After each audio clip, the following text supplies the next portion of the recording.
Hey everybody, Nick here again, and this time I'm going to actually talk about a game that isn't Dungeons and Dragons, but is a fantasy role-playing game. So I'm going to talk today about Runequest, and there's a lot of editions of Runequest, but specifically the edition I'm going to be talking about is what's now called Runequest Classic.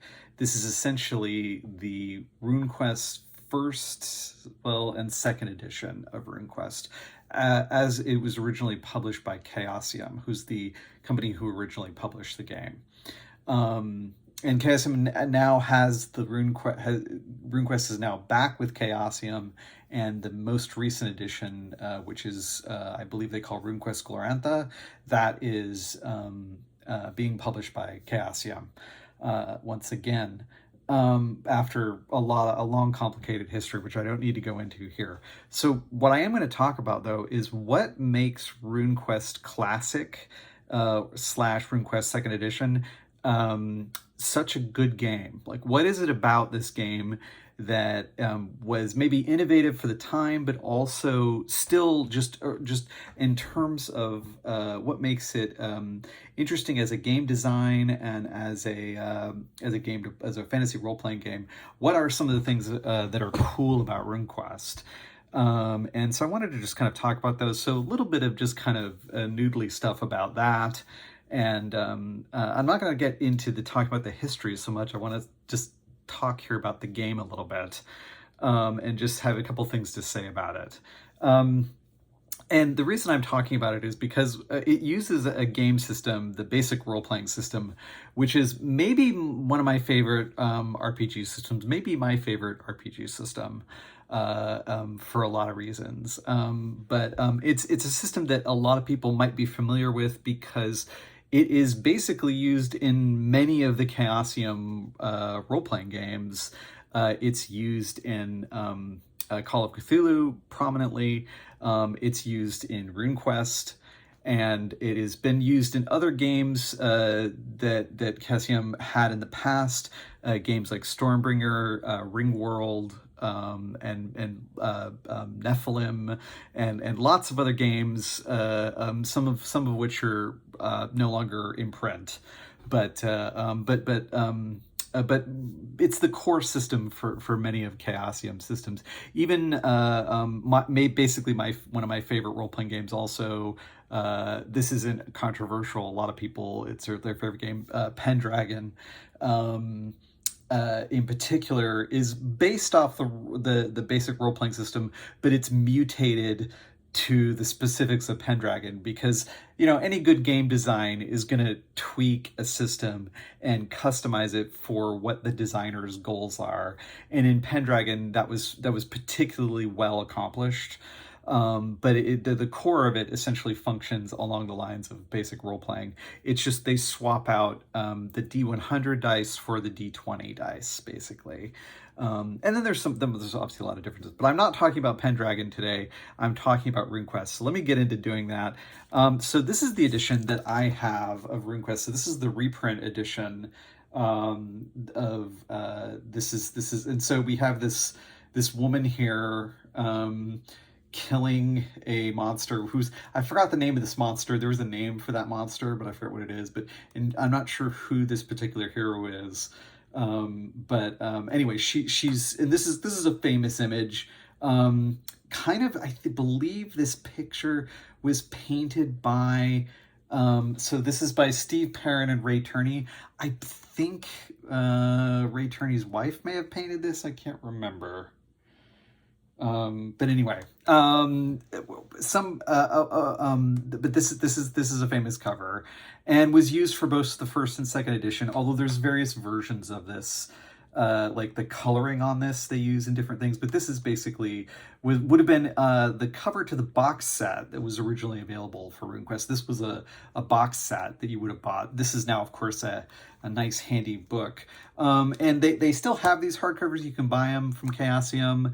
And This is the reprint edition. And then I think they'll have it available as a print on demand. And by the way, I have purchased some of the Chaosium print on demand books. I got the Griffin Mountain print on demand book, which maybe I'll talk about at another time. But their print on demand books are actually the nicest print on demand books I think I've seen. I've gotten a bunch from Drive Thru RPG, but these are printed through Lulu. They're really nice, and quite reasonably priced also. So getting classic supplements printed in nice new editions that really hold up well. They're nicer than the ones from Drive Thru RPG. Yeah, I've got nothing to complain about. You can buy those from the Chaosium website if you're interested. But anyway, this is what I'm going to be talking about. So the thing just I'm going to start off by talking about is the core system, which is a D100 skill. It's a D100 skill-based system. So what does that mean? Well, what that means is that this is one of the first fantasy role-playing games where in Dungeons and Dragons, the emphasis was on classes, and then with Advanced Dungeons and Dragons, we had class and race, right, as two separate things, and we sort of combine those, and that kind of creates the core idea for our character, the core concept, right, for what our character is. That isn't at all how things are structured in Runequest, because Runequest doesn't have classes, and while there are various races and cultures and things like that, and people can have like a background profession things sort of, that's not really what is going to determine what your character can do. Exactly. It's a much more open system because it is essentially a skill-based system, meaning that the emphasis is on the skills you have, and there are no levels, right? So there's no levels. You don't gain, as in Dungeons and Dragons, where you would gain experience points and go up in levels and become more powerful. In RuneQuest, you do gain experience and you become more powerful, but that is just manifested through the increased ability of your skills. So your skills increase, you become more powerful, that sort of thing. You might learn more magic, you know, all sorts of things that you would gain with gain new abilities, etc. But that's the key difference, is that this is focused on skills and was one of the first skill-based system. I don't think it's the first skill-based system, but it is one of the first skill-based systems.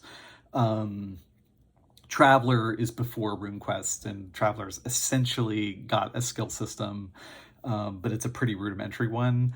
This is a much more developed skill system and makes a ton of sense in terms of how it's implemented, because basically you have a skill in something and that is given a percentage, basically, and then you have to roll under that on a D100 dice. So that is the core mechanic of the system.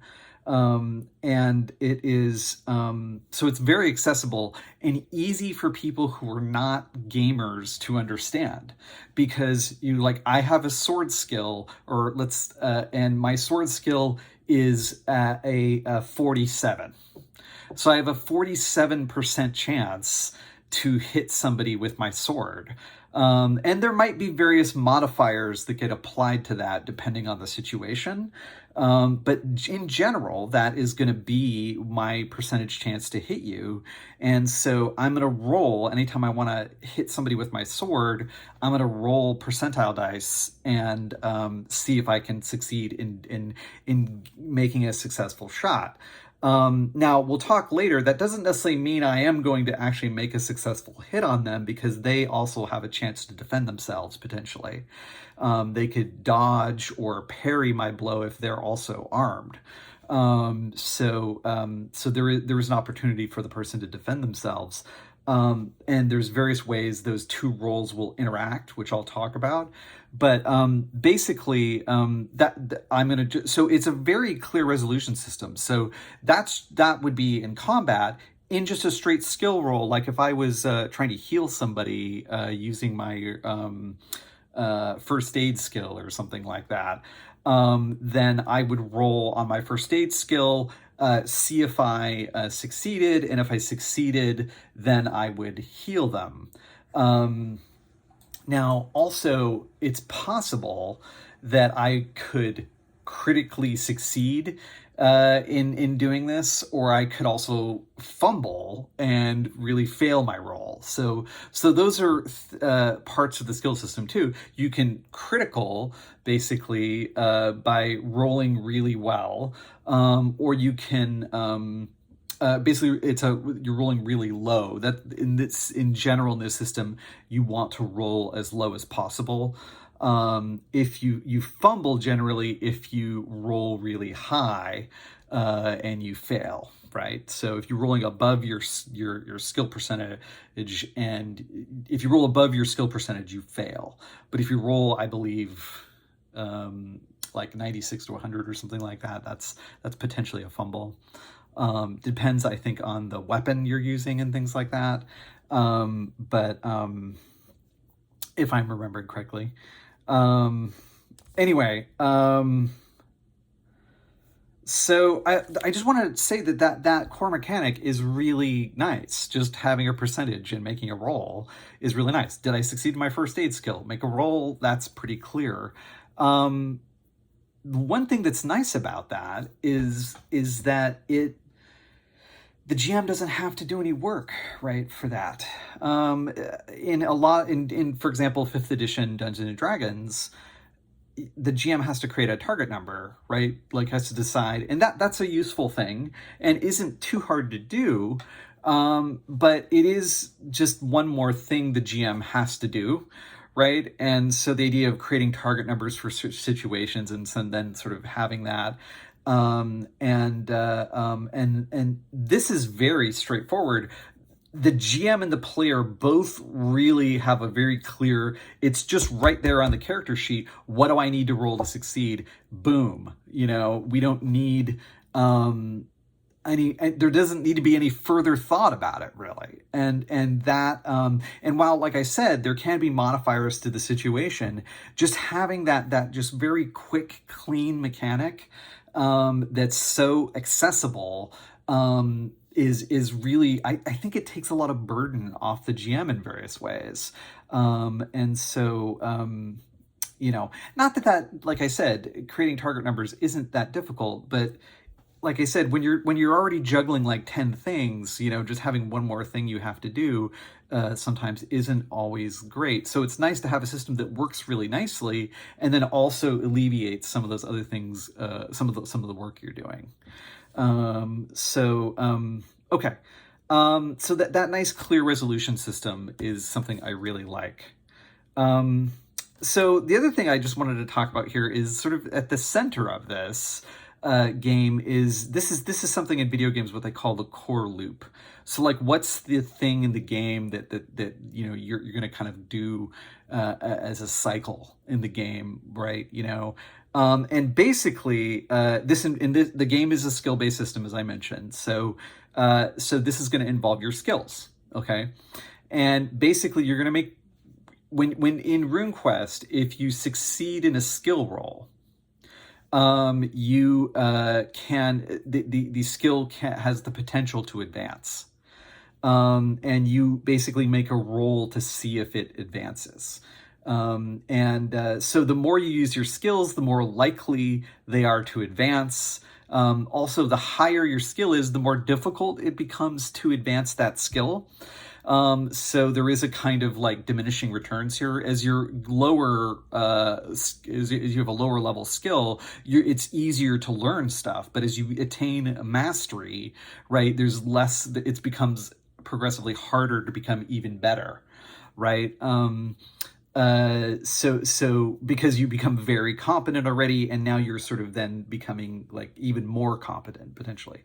So that is an element of the game where experiencing your skills, experience in using your skills increases your skills, right? And that's basically, so if you go into dungeons and fight monsters, right? Your combat skills are probably going to go up. Your ability to search for traps or whatever is going to probably go up. Like those things are going to go up if that's the kind of activity you're doing.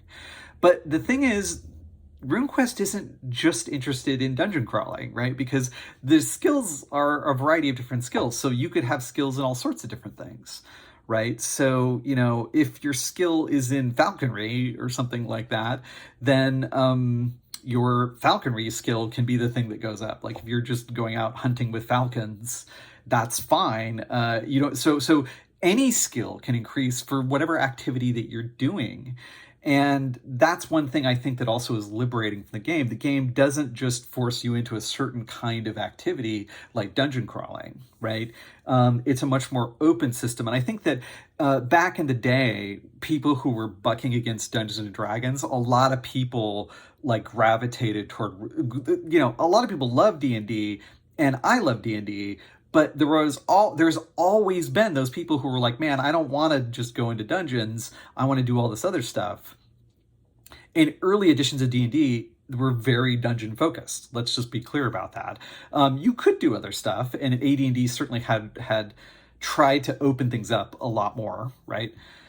But the original game, kind of, dungeons were sort of one of the core activities, right? And then also the wilderness was essentially a different kind of environment where you could face challenges. And it's not that you're not going to do that in RuneQuest potentially. It is a game explicitly about adventure, but it's a game where it's just a little bit more open because of the structure of the skill system.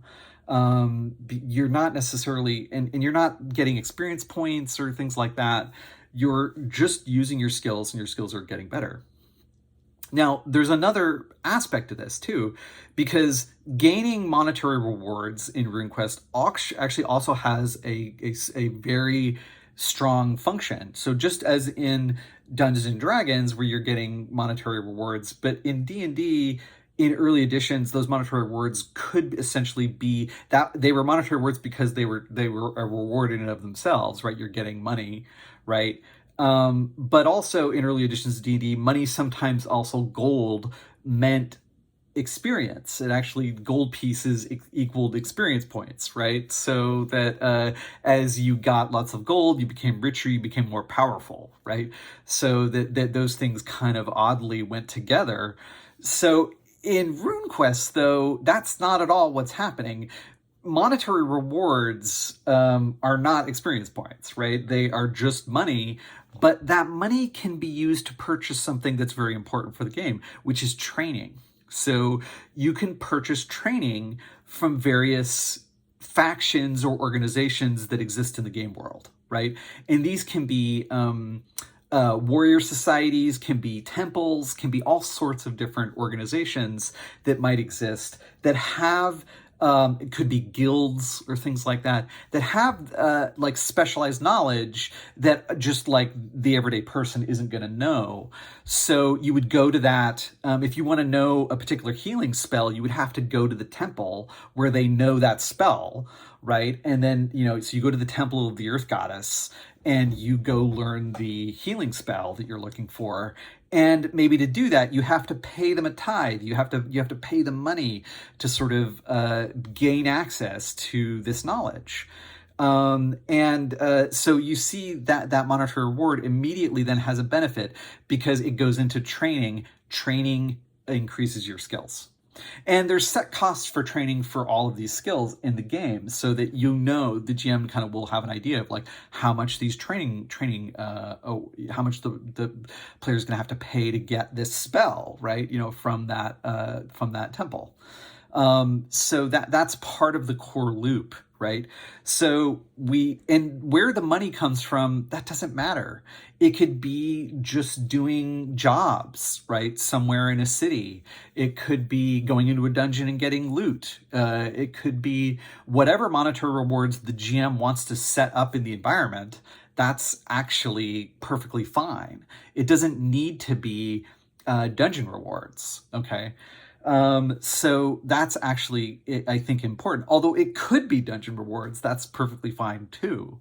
That's the one thing I just want to emphasize about this game is that it has that kind of openness that I think made it distinguishable from early editions of D&D. Now, 5th edition, I think, is definitely, obviously, and later editions have gravitated sort of in these directions, right? Because D&D is much more skill-based than it used to be, right? And the way people choose to give experience points is much more open, and they have a lot of people give out experience points in kind of their own individual ways, right? And have their own rules for that. So I think that that's something that's probably changed in D&D a lot, made the game a more open game, right? So that it is a game where you can do a lot more, right? Okay, so skills basically go up those two ways. So through training, right, which you have to get from someone, right, in the game world. And now, ideally, if you have a good GM, this shouldn't just be like a kind of, I mean, I suppose you could do it as a kind of like just bookkeeping transaction, right? But the point is that this is a role-playing game, right? So ideally, you would want to make that like, if you're learning the skill from someone, it should be a character, right? It should be somebody who you're learning this stuff from. So if you got to go to the Fighter Society to be trained in, use of spear and shield, and that's what you really want to learn, there should be a guy at the Fighter Society who you interact with. Now, this might start to sound familiar to some of you because you're like, wait a minute, isn't that just like in video games? Like, isn't that like if I play Skyrim, isn't that essentially what happens in Skyrim? And the answer is, yeah, it is, because the people who designed the Elder Scrolls games, for example, back in the day, probably played a hell of a lot of games like Runequest. So Runequest in particular was a real influence on a lot of video games from the middle 80s onwards, including the Elder Scrolls games. And you can see this. In fact, Ken Ralston, who is one of the designers of Morrowind and Oblivion, he was one of the chief designers on those games for the Elder Scrolls games. Ken Ralston was a longtime RuneQuest player. He worked for Chaosium. He wrote a bunch of different supplements and had written a bunch of stuff for the 3rd edition of RuneQuest also. And maybe some stuff for 2nd. I'm not certain what other credits Ken has in that regard, but he has a long association with basic role playing with RuneQuest, and you can see that those ideas, the idea of skill usage and your experience and then your skills going up, that all essentially the core idea of that comes from RuneQuest. At least the way it functions, right? And having percentiles and things like that. A lot of the 80s computer role-playing games had percentile skill systems, and any game system that has a percentile skill system is basically doing some variant of basic role-playing, doing RuneQuest. Anyway, but so I just wanted to just sort of point that out. I think that's kind of neat. So the other thing about the combat system, so let me just talk about the combat system a minute, is that the combat system is very detailed. And the people who played RuneQuest were people who actually participated in things like the Society for Creative Anachronism and things like that they actually had done some kind of, fooling around with medieval, sort of swords and shields and stuff like that. And so they had a sense of the fact that Dungeons & Dragons combat system, which was a very abstract system that evolved out of wargaming, essentially, evolved out of tabletop miniatures and wargaming, and became, of course, role-playing, right? But it was still a highly abstract system where armor was, and your defenses were abstracted into a to-hit number, basically.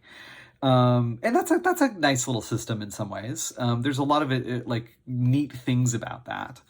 But the RuneQuest system has a system where you're rolling a percentile dice and you're rolling on your skill, as I mentioned. But then the other person, so if I'm trying to hit you with my sword, the other person gets to try to defend themselves. If they have a sword and a shield, let's say, they will get an opportunity to protect themselves. So they can try to parry, for example, with their shield, and they'll have a shield skill, and they will try to use that shield to block my sword blow.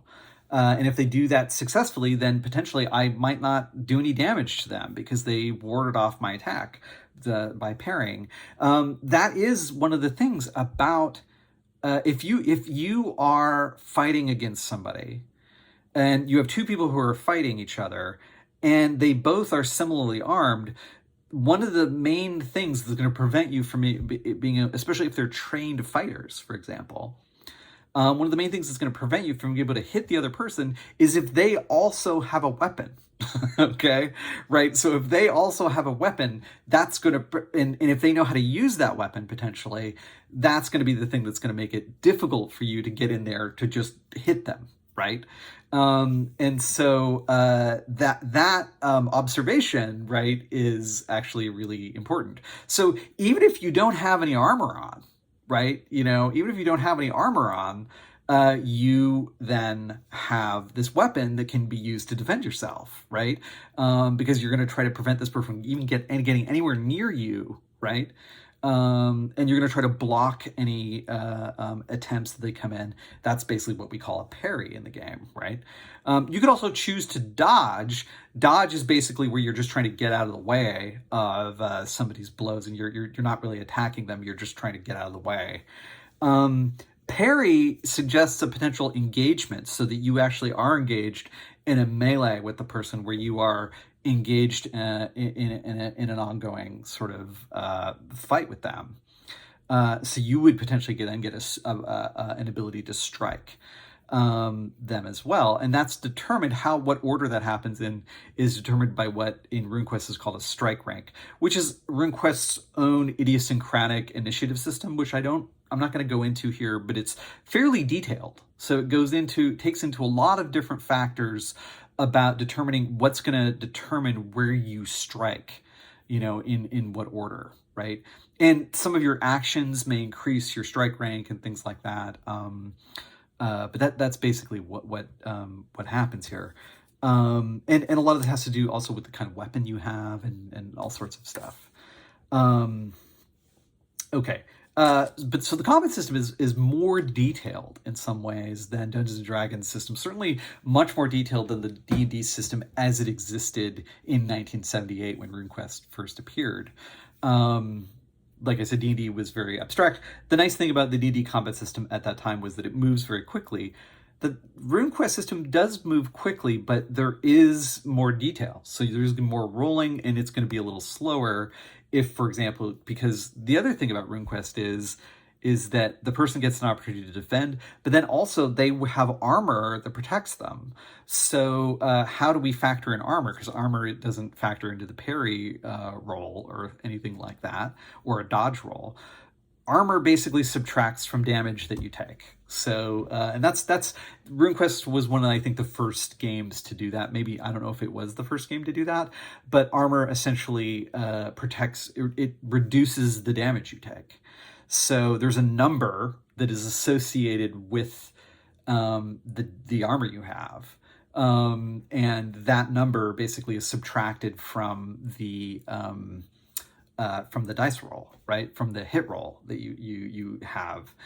RuneQuest takes this even a step further because you then have armor over, because you can, when you roll to hit, you not only have to think about the armor, but also you have to think about the hit location. So where did you hit? So there's a chart you roll on to see where you hit your opponent. So if you hit them in the chest or the arm or the hand or the head or whatever, there's ways to determine that. And each area can be armored differently. So it'll take into account whether you have a helmet on or whether you have a breastplate on, what the breastplate is made of. And of course, different things can be made of. So you can have like, a brass or a bronze breastplate and a bronze shield and a spear with a leather helmet, right? And then you have like, some kind of greaves on your legs and gauntlets on your arms. So like all of those things like would be taken into account in the armor system. So each one would be armored differently, right? So when it would take into account, okay, this is leather armor, this is bronze, right, armor, and each would offer different levels of protection as a result of that. Okay, so the system, as you see, is pretty detailed, right, in that regard. And so that's kind of neat. But again, some of this might not be for everybody, but I do like those aspects of it. And it's really easy to just turn this system. You could actually just remove the hit location system if you're not interested in doing that. It's easy to just convert RuneQuest over to just being a pure hit point system, which is indeed what they do in games like Stormbringer and in Call of Cthulhu. There's no hit location system in Call of Cthulhu that's part of the core rules. So that's something you can do. So, of course, that also means, interestingly enough, in RuneQuest, all the monsters have hit locations like listed for them. So like even if you're fighting like, some weird chimera or something like that, the chimera is going to have its own hit location chart, right? That's endemic for that particular monster. If you're fighting a scorpion man, that's going to have its own particular chart, right? Okay. So I've talked about the combat system. I've talked about the core mechanics. And last, I just want to talk about two of the things, the magic system and then a little bit about the world.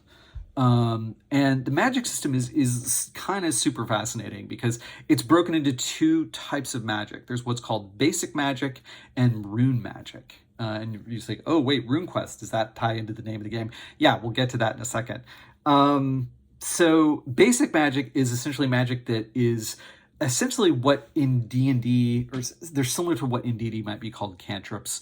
Low-level spells, although again, there's no levels in RuneQuest, but they're low kind of powered spells that are useful in various ways. Some of them actually can be quite formidable, and there is a bit of a sliding scale because you can because how powerful they are depends how many points you put into them in terms of your power points.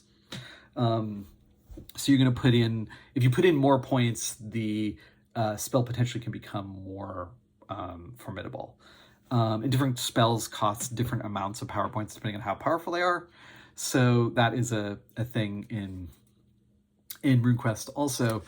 So and the spells would be things like for example, one of them is Blade Sharp, for example, which just causes your sword to do extra damage.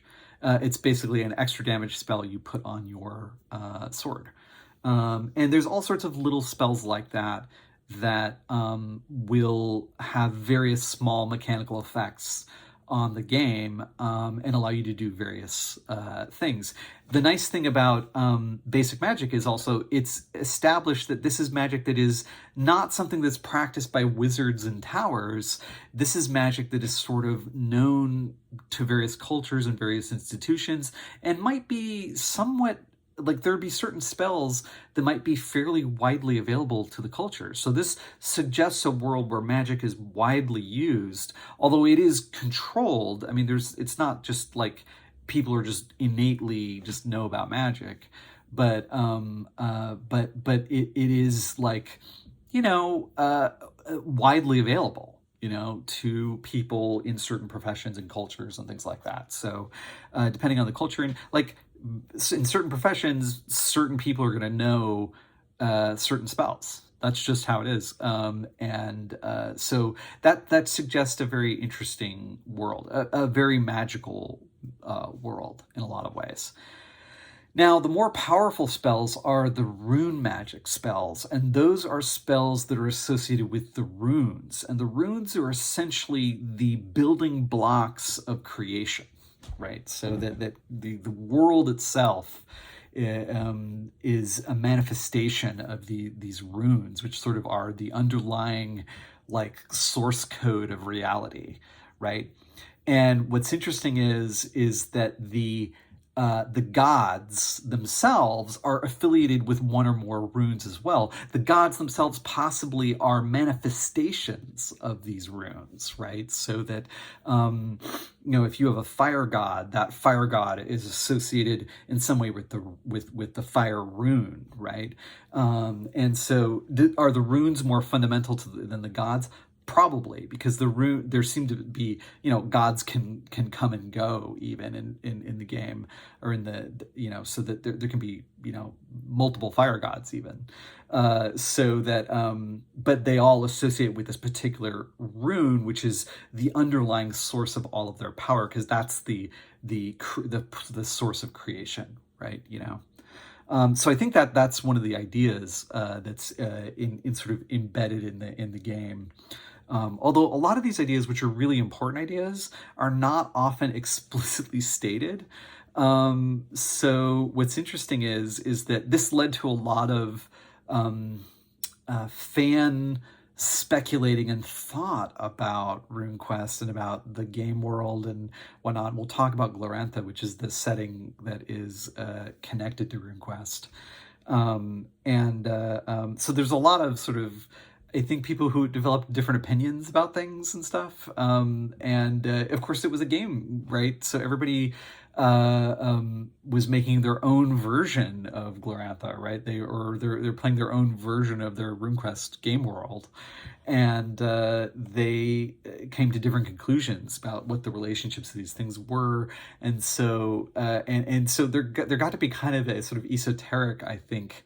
I don't want to say esoteric, but there was a lot of discussion about these things in various magazines about like how this all stuff kind of worked, and the game sort of presented in these certain ways. The core rulebook has a couple of examples of what they call cults, who are various like organizations that worship various gods and have various powers and abilities associated with them. And if you want to get those special abilities, you have to kind of deal with those cults. So that implied a kind of like, hey, you could create these various like factions that would know various things and have various kinds of knowledge, and that seemed to be what the game was suggesting what you should do. So what's interesting is that then when Cults of Prax comes out, then you see that idea carried to its fullest flowering, where now all of the magic, it becomes very idiosyncratically associated with various gods, and various gods have these cults or temples, right? Or there's various organizations that to become really powerful, it was useful to associate yourself with one or more of these cults, right? And we shouldn't. That word cult has a kind of pejorative term in our modern world, but really what we're talking about is we're thinking about like the Roman Empire, right? Where you're dealing with pagan cultures that don't look at things kind of in the same way that we do. They don't necessarily even there's not necessarily even a prohibition against worshiping multiple gods or things like that, because in your mind all of these gods kind of exist, right? So the idea that you just would worship one deity, which is a very D&D kind of thing, that's not really a thing, I think, as much in this. This is trying to much more reflect a more pagan mindset, I think, and a more ancient world mindset. So anyway, so the rune magic, though, is where the really powerful spells are. And they're often associated with these runes and then associated with various deities. And so for you to gain that knowledge, you would then have to become part of this organization. And the organizations should be developed in a way that they prompt characters to kind of do things in the game world, because the organization will have its own agendas, right? Its own sort of ideas about things. And when players associate themselves with various organizations, that's important, right? Because it becomes part of the game world, and they then become part of the ongoing conversation of the game world. There's no alignments in RuneQuest, but if you're associated with the Temple of Orlanth, right? You know, if you're a rune priest of Orlanth, then you're going to have certain agendas and certain thoughts about things. And you, by extension, potentially, depending on where you're from, you might also have various implied enemies. So, so that is just you know, as cultures do, right? You know, if you're from a particular culture, from a particular group inside that culture, you are going to have certain POV, certain agendas, certain ways of wanting to, you know, carry your ideas forward. And so that's going to potentially bring you into conflict with other people. And so that's a way for the GM to have things happen in the game world, right? What's one of the things that GMs always struggle with is having their players motivated to do things, because player motivation is key, right? And if players are only looking to the GM for prompts, right, then that becomes, over time, can become a little bit of a problem.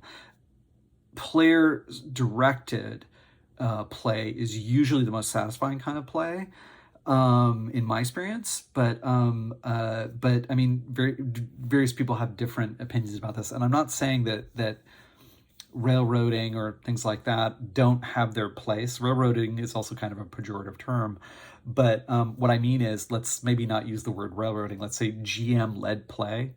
GM-led play has its own place also, but player-driven play, I think, is more satisfying ultimately, in my opinion.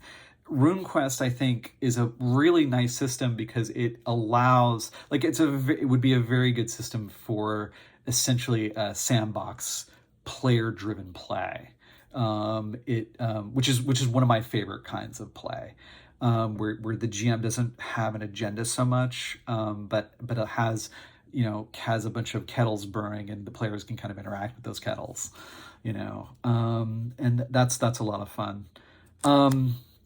I've spent a lot of time talking already, so I might go ahead and call it here, but I do want to say so I'm going to spend maybe just a few more minutes and talk about Glorantha. Maybe that should be its own separate video, though. Huh. Yeah, I think probably that deserves its own video. Glorantha is kind of an extraordinary world, and I'll just say this, that Glorantha is the world that is deeply associated with RuneQuest. The rules of RuneQuest are tied to Glorantha. Later, they came out with an edition after this edition, so this is the second edition. The edition after this, the third edition, which I do have as a box set, that edition, they separated Glorantha from the rule set so that you could just make your own world and customize it for RuneQuest however you wanted. Right, you know, which is cool, and a lot of people wanted to do that, but they also kind of alienated all the people who were like Glorantha fans, right? Which caused a bit of a split in the RuneQuest community, I think, over the years. Which is now they've sort of come back to the place. Chaosium has come back to the place where they've remarried Glorantha to the RuneQuest rules, which I think is probably a good decision.